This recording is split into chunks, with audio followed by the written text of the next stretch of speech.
Good morning मेरे प्यारे विद्यार्थियों। आशा करता हूं कि आप लोग अच्छे होंगे और अच्छा रहना भी चाहिए।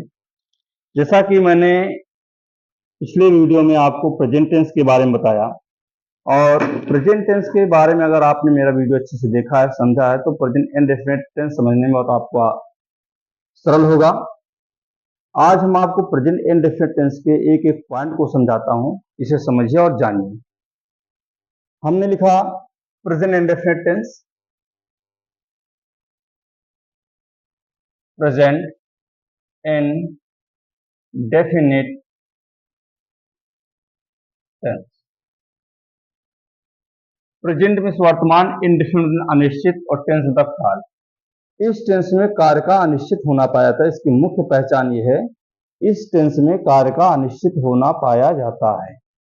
जैसे कहा जाए वह स्कूल जाता है, मैं खाना खाता हूं, तुम पुस्तक पढ़ते हो, तो इसमें ये कोई क्लियरिटी नहीं होती है पुस्तक पढ़ता है कि नहीं पढ़ता है, खाना खा रहा है नहीं खा रहा है। ऐसा कोई सिस्टम नहीं बताए हुए हैं कि वो खाना खाता है, अब जिन्होंने खा रहा है कि नहीं खा रहा है, इसमें ऐसा कुछ कथनात्मक वाक्य है और इसमें अनिश्चितता का ज्ञान होता है।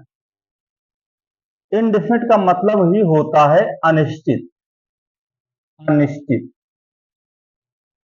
और कॉन्टिन्यूअस का मतलब होता है लगातार, उसमें कार्य का लगातार होना जा पाता है। परफेक्ट का मतलब होता है निश्चित, उसमें कार्य का निश्चित होना पाता है।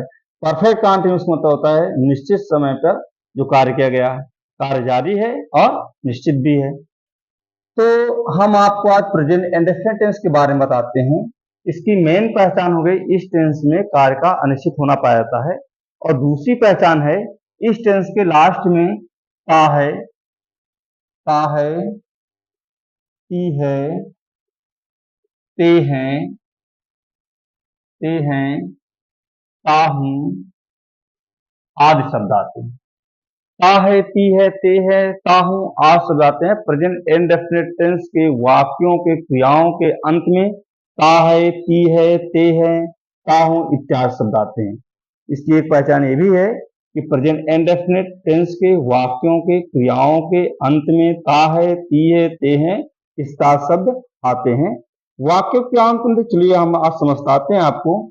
जैसे एक सेंटेंस लिया, मैं पुस्तक पढ़ता हूं, मैं पुस्तक पढ़ता हूं। देखिए इस वाक्य में ता हूं आया कि नहीं आया? ता हूं आया तो हम जान गए ये कौन सा टेंस है, प्रेजेंट इंडेफिनिट टेंस।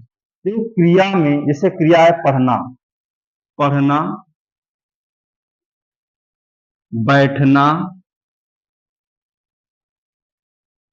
पीना। अब ये पढ़ना है, इसे प्रेजेंट इंडेफिनिट बनाना है, तो क्या लिखेंगे? पढ़ता, ता लगा दिया। पढ़ना के स्थान पर क्या लग गया? ता। बैठना, बैठता आया।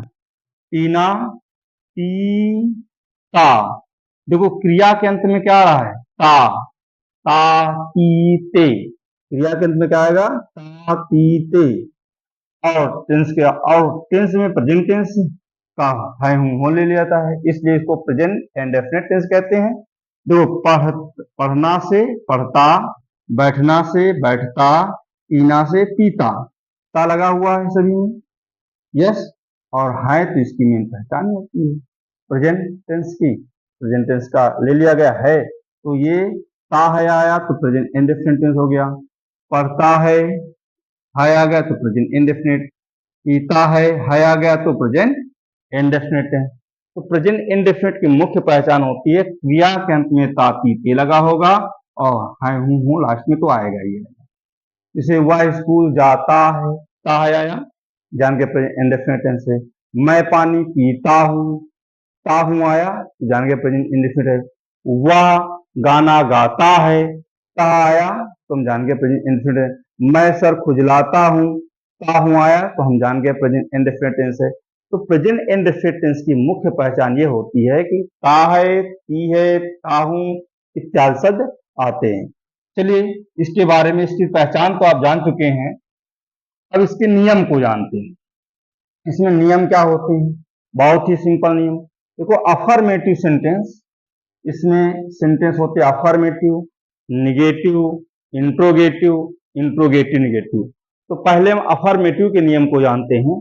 अफर्मेटिव के नियम क्या होते हैं?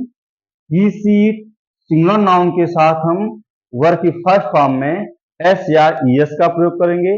आई वी दे बहुवचन कर्ताओं के साथ हम वर्ब की फर्स्ट फॉर्म में एस या ईएस का प्रयोग नहीं करेंगे।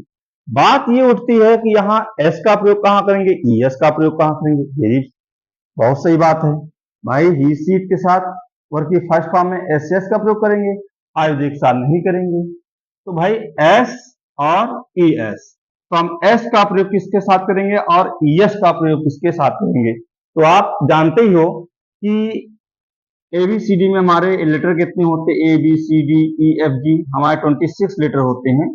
26 लेटर में ए ई आई ओ यू, ये हमारे 5 वॉवेल होते हैं। क्या होते हैं? वॉवेल।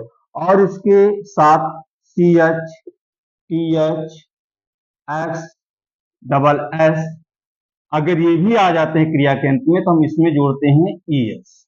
और बाकी हमारे जो 21 अक्षर बचते हैं, 21 लेटर जो हमारे बचते हैं, 21 जो हमारे लेटर बचते हैं, उसके साथ हम यूज करते हैं एस।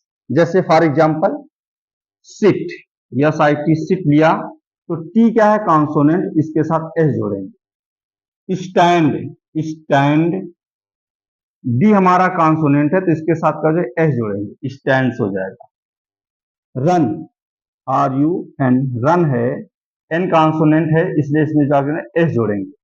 इसी प्रकार से गो ले लिया, लास्ट में ओ आया तो लास्ट में ओ आया तो इसके साथ क्या जोड़ेंगे?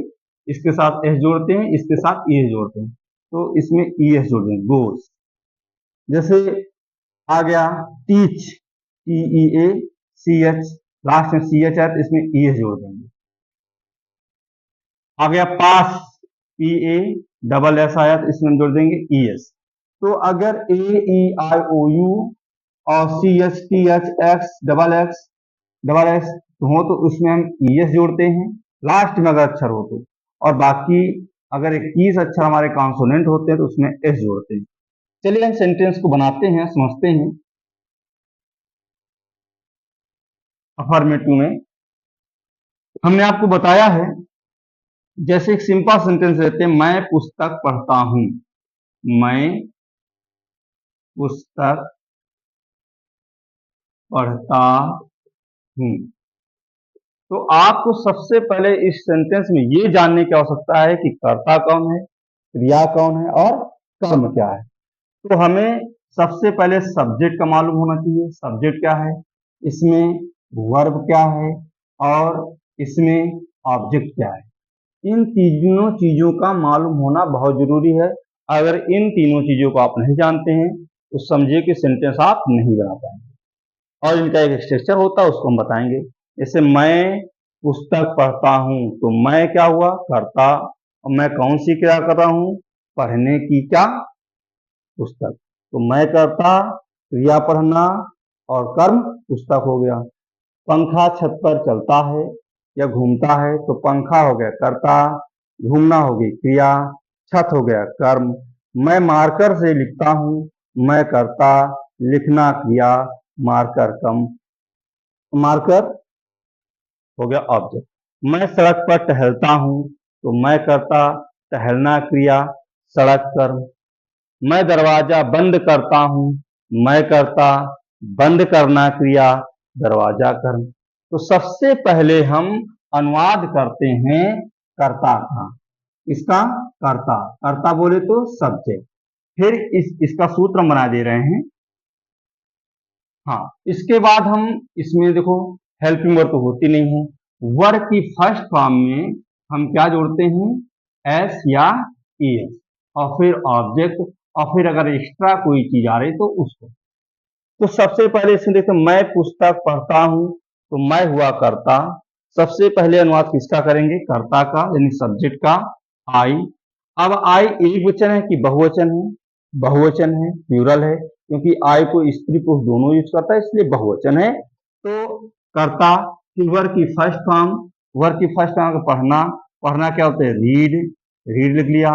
कर्ता बहुवचन का इसलिए क्रिया में एस या ई एस का प्रयोग नहीं करेंगे। फिर क्या आएगा, ऑब्जेक्ट कर्म, तो कर्म क्या है, पुस्तक, तो I read the book, I read the book.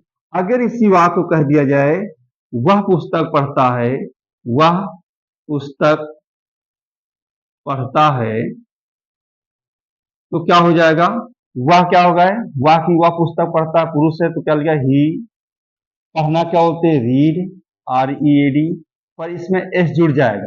क्यों जुड़ेगा, क्योंकि सब्जेक्ट जो है हमारा कर्ता एक वचन का है। हमने कहा ही सी इट और नेम एक वचन कर्ताओं के साथ वर्ग की फर्स्ट फॉर्म में एस या एस का प्रयोग करेंगे। आई वी दे बहुवचन कर्ताओं के साथ वर्ग की फर्स्ट फॉर्म में एस या एस का प्रयोग नहीं करेंगे। देखो यहाँ आई है, इसलिए क्रिया की फर्स्ट फॉर्म ने एस एस का प्रयोग नहीं किया। यहाँ पर ही एक वचन में है, इसलिए क्रिया की फर्स्ट फॉर्म ने एस का प्रयोग किया। एस का प्रयोग क्यों किया, क्योंकि डी कॉन्सोनेंट है, इसलिए हमने एस का प्रयोग किया। इसमें एस से एस का प्रयोग क्यों नहीं किया, क्योंकि आई हमारा प्लूरल है, बहुवचन है, इसलिए क्रिया में एस का प्रयोग नहीं किया गया। तो ही रीड्स द बुक, ये आपका सेंटेंस तैयार हो गया। आपको अच्छे समझ में आ गया होगा। कर्ता बहुवचन होने के कारण क्रिया में एस का प्रयोग नहीं किया गया। इसमें कर्ता एक वचन होने के कारण इसमें एस का प्रयोग क्रिया में कर दिया गया। एस का प्रयोग क्यों किया गया, क्योंकि डी कॉन्सोनेंट है, इसलिए एस का प्रयोग किया गया। अगर यहाँ कोई वावेल होता, जैसे वह स्कूल जाता है या वह स्कूल जाता है, ये जनरल सेंटेंस है, सब लोग बोलते ही रहते हैं। वह स्कूल जाता है, तो क्या लिखेंगे, ही गोज टू स्कूल। यहाँ टू प्रीपोजिशन है, टू का प्रयोग वहां होता है जब किसी चीज एक जगह से दूसरे जगह को जोड़ना होता है। जैसे स्कूल जा रहा है, तो स्कूल जाने का काम स्कूल को जोड़ा है, इसलिए यहाँ टू का प्रयोग हुआ है। तो ही गोज टू स्कूल, देखो इसमें ओ लास्ट में आया, वावेल है, इसलिए इसमें ईएस को जोड़ा गया। क्या जोड़ा गया, ईएस को जोड़ा गया।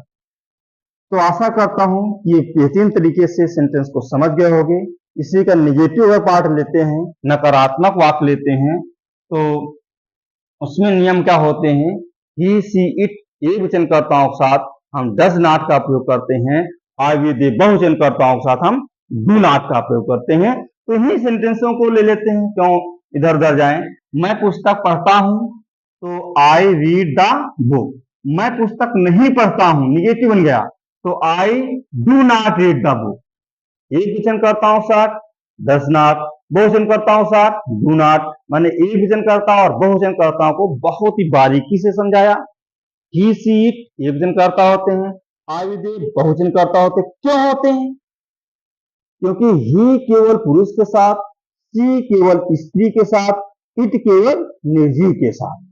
परंतु जो आई है ये स्त्री पुरुष दोनों यूज कर सकते हैं। यू को स्त्री पुरुष दोनों यूज करते हैं, वी को स्त्री पुरुष दोनों यूज करते हैं। कैसे, मैं स्कूल जाता हूं, पुरुष यूज कर रहा है, मैं स्कूल जाती हूं, स्त्री यूज कर रहा है। तुम पुस्तक पढ़ते हो, तुम पुस्तक पढ़ती हो। हम खाना खाते हैं, हम खाना खाते हैं। तुम स्कूल जाते हो, तुम स्कूल जाती हो। तो इसको देखो, स्त्री पुरुष दोनों यूज कर रहे हैं। ही सी इट को ही केवल पुरुष, सी केवल स्त्री, इट केवल निर्जीव।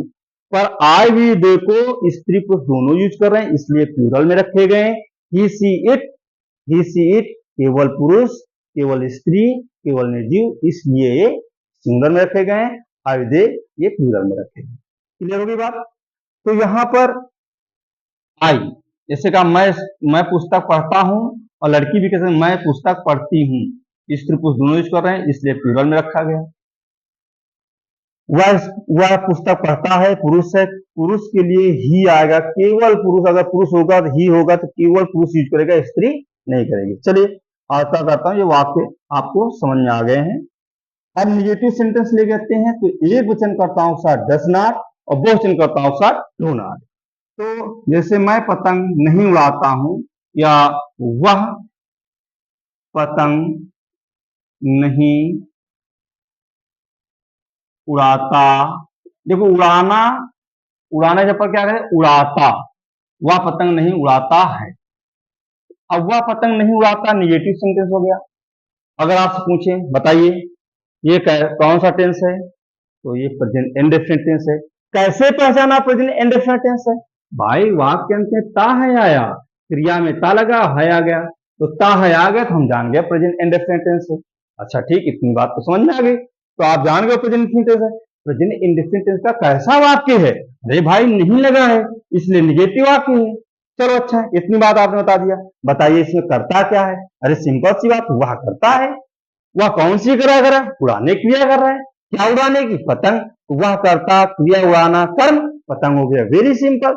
चलिए, वह पतंग उड़ाता है पुरुष है तो ही यूज करेंगे।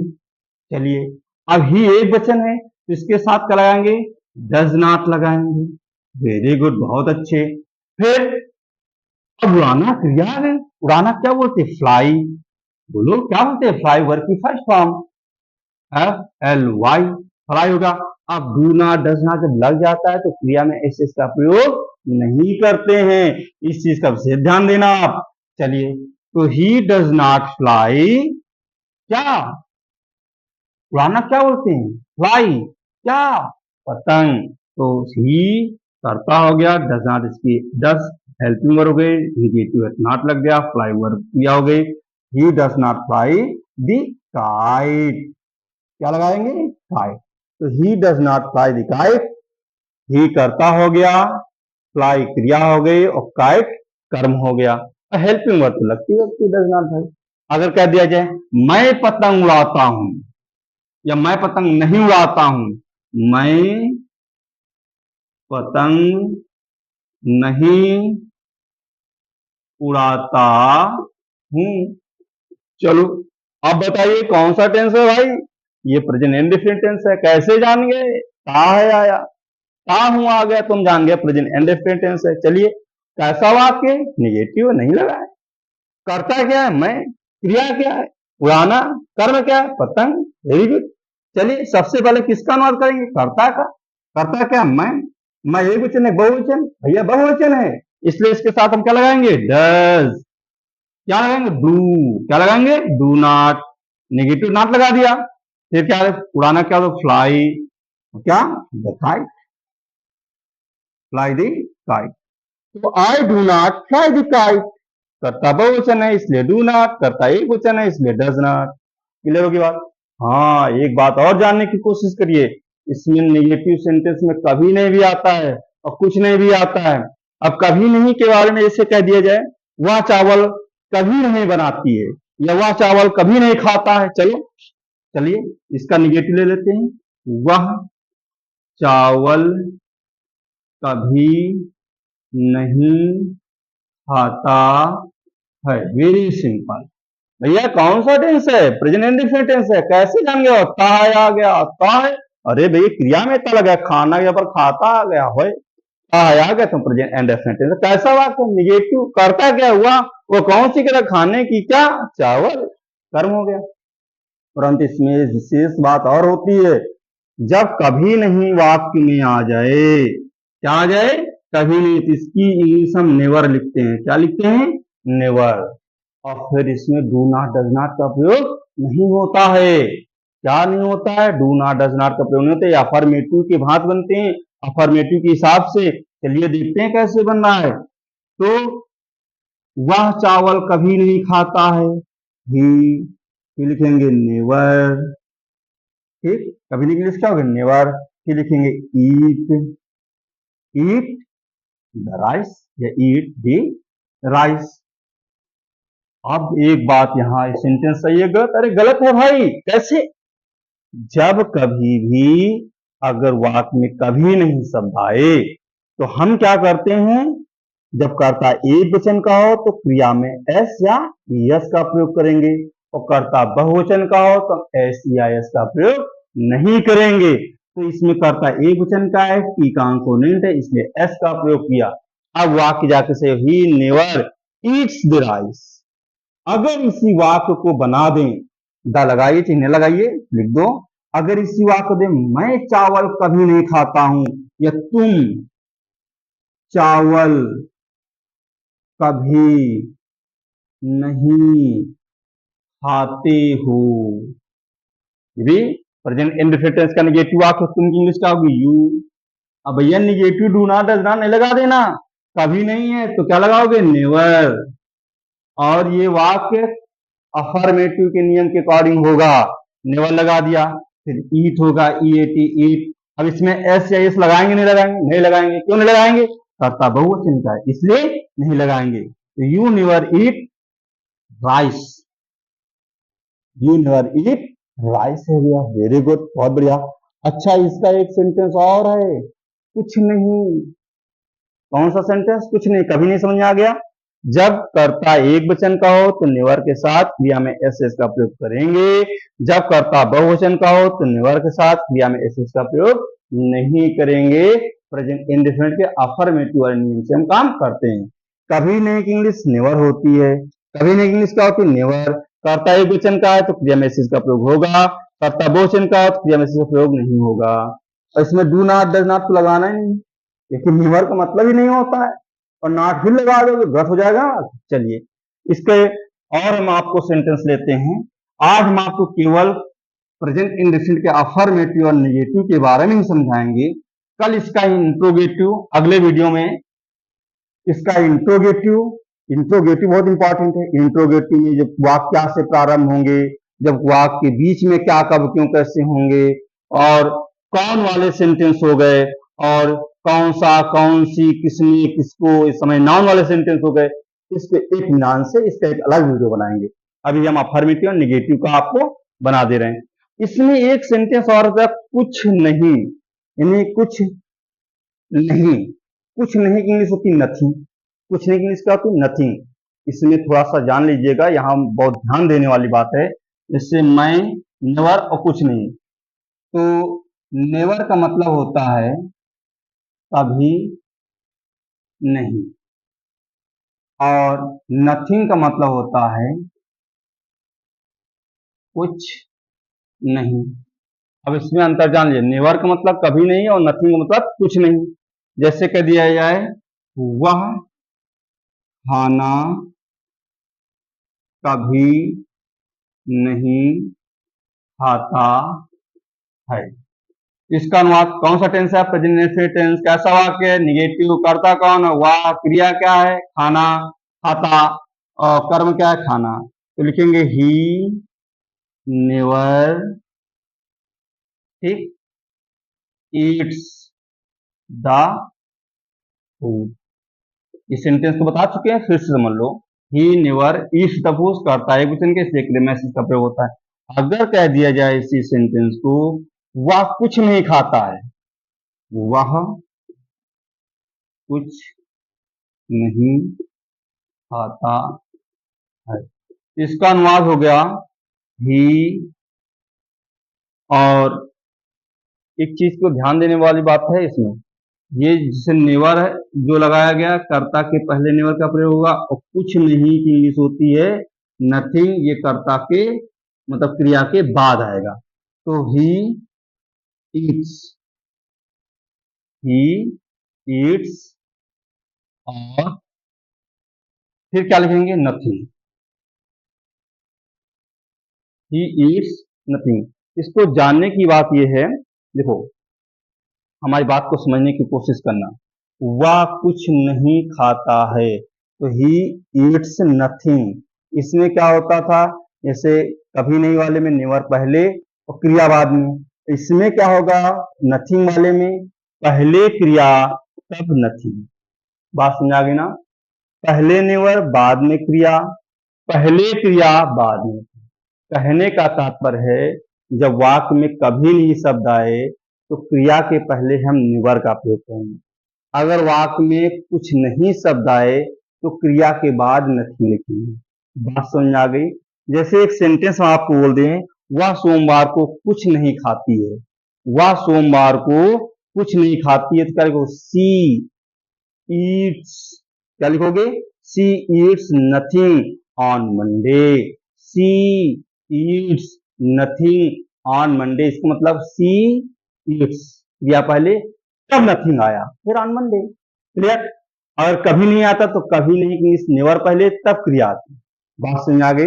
तो आज हमने आपको प्रेजेंट इंडेफिनिट टेंस के बारे में, अफर्मेटिव एंड नेगेटिव सेंटेंस के बारे में बताया।